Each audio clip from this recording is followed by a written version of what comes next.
There are moments when fate holds its breath, seconds when a single choice, a single step, decides who survives and who never sees the sun again. These are the stories of those who lived and those who didn't. From death row inmates staring down execution to survivors of brutal prison riots, each tale is a reminder. Life and death are often separated by the thinnest of walls. Tonight, we open those walls. In 1992, Robert Alton Harris sat in San Quentin prison, staring at his final meal. A burger, fries, and ice cream.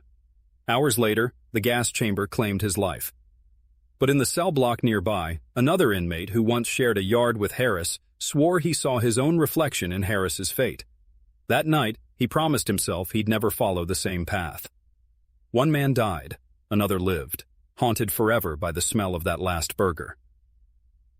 At Angola Prison in Louisiana, 1999, a riot exploded in the chow hall. Knives flashed, blood pooled. Dozens were stabbed. 2 guards were held hostage. For many inside, survival meant hiding beneath overturned tables, pretending to be dead. Some lived by luck, others didn't. One inmate later said, "The floor was slick with life itself." He carried the scars, but he carried breath too, a cruel lottery of survival. In 1962, 3 men, Frank Morris and the Anglin brothers, vanished from Alcatraz. Official reports claimed they drowned, their bodies never found. But whispers persist that they lived. Families received unsigned postcards. Rumors of Brazil sightings spread. Did they die in the freezing Pacific, or did they live free under new names? Some say the truth rests at the bottom of the bay. Others believe it walks among us. Cameron Todd Willingham was executed in Texas in 2004, convicted of setting a fire that killed his children. But years later, experts argued the arson evidence was junk science. Did an innocent man die at the hands of the state? One neighbor who testified against him admitted later she had doubts. Willingham didn't live to clear his name, but his story lives on, a reminder that sometimes the dead carry the truth the living ignore. Clarence Brandley, a janitor in Texas, was sentenced to death in 1980 for a crime he swore he didn't commit. Years passed in the shadow of the execution chamber. Appeals failed. Faith faded. But then, evidence surfaced. Statements withheld. Witnesses silenced. In 1990, Brandley walked free after nearly a decade on death row. "They gave me a death sentence," he said, "but God gave me a life sentence." His survival became a weapon against injustice. In 1980, at New Mexico State Penitentiary, the deadliest prison riot in U.S. history erupted. Cells were ripped open with blowtorches. Men were butchered in unimaginable ways. Yet, in one forgotten tear, a jammed lock saved 13 lives. While chaos swallowed the prison, those trapped inside waited in silence, praying the mob wouldn't find them. Others begged to get out, only to die once they did. A broken lock decided who lived and who didn't. Anthony Ray Hinton spent nearly 30 years on Alabama's death row. Convicted of 2 murders he swore he never committed, he learned to survive by using imagination, creating a book club in his head with the likes of Shakespeare and James Baldwin. In 2015, the U.S. Supreme Court unanimously overturned his conviction. He walked free, a man who had stared death in the eye for 3 decades. Many others, with weaker voices, never got that chance. Jerry Givens carried out 62 executions in Virginia. He strapped men down, injected chemicals, pulled the levers. But later, he admitted the job haunted him. "I killed people," he said, "and some of them might have been innocent." When he was asked what separated him from the condemned, he answered, "A uniform." Givens lived with freedom, but his nights belonged to the men who didn't. Sometimes survival is its own prison.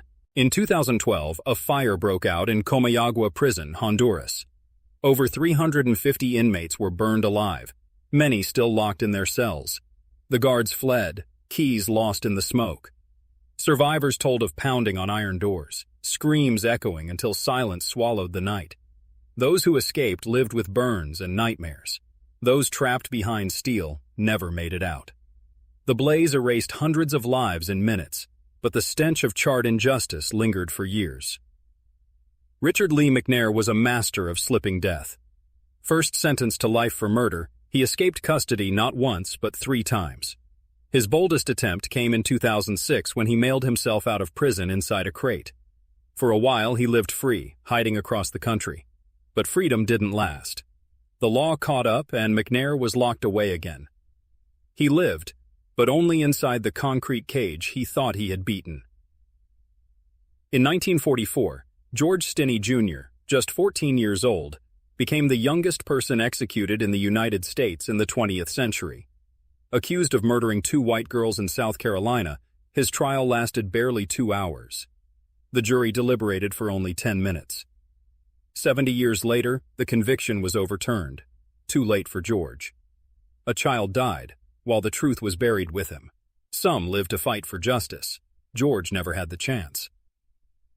After a gang stabbing in California's Folsom Prison, one inmate crawled away under a table as chaos erupted. Dozens of blades flashed in the yard. He lived only because the attackers mistook him for dead. Years later, he admitted, "I still see their faces every night, the ones who didn't make it." Sometimes surviving means carrying the ghosts of those who didn't. Freedom of breath doesn't free the mind. In 1984, 6 inmates tunneled out of Mecklenburg Correctional Center in Virginia, the same prison holding death row inmates. Their plan was flawless on paper, but freedom was brief. Within weeks, all were recaptured. Some were executed later, their daring break only delaying the inevitable. One guard remarked, "They touched freedom, but it slipped like smoke through their fingers." Living a few days outside the walls didn't erase the truth.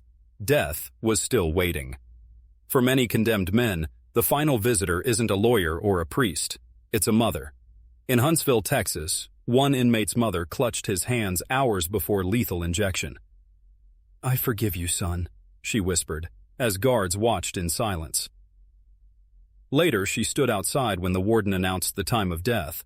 Her son didn't live, but her words did, echoing in the minds of witnesses who never forgot the strength of a grieving mother's love. Willie Francis was strapped into Louisiana's electric chair in 1946. The switch was thrown, sparks flew, but instead of death, he screamed, "Take it off! Take it off!" The chair had malfunctioned. The state argued it could try again. Lawyers fought to stop it, saying a second attempt was cruel and unusual. The court disagreed. A year later, Francis was executed. He lived through death once, but the system made sure he didn't escape it twice. Not every story ends in an execution chamber or a bloody cell.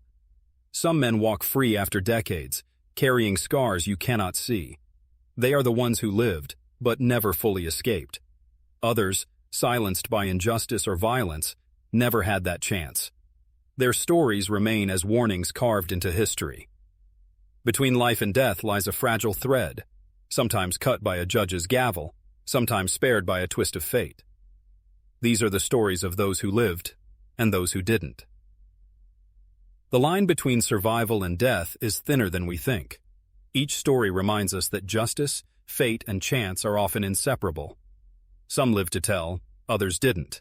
But all left behind lessons the world cannot ignore. If these stories moved you, don't let them be forgotten. Share this video, subscribe for more, and join us as we uncover the hidden truths behind the walls of prisons and the corridors of justice.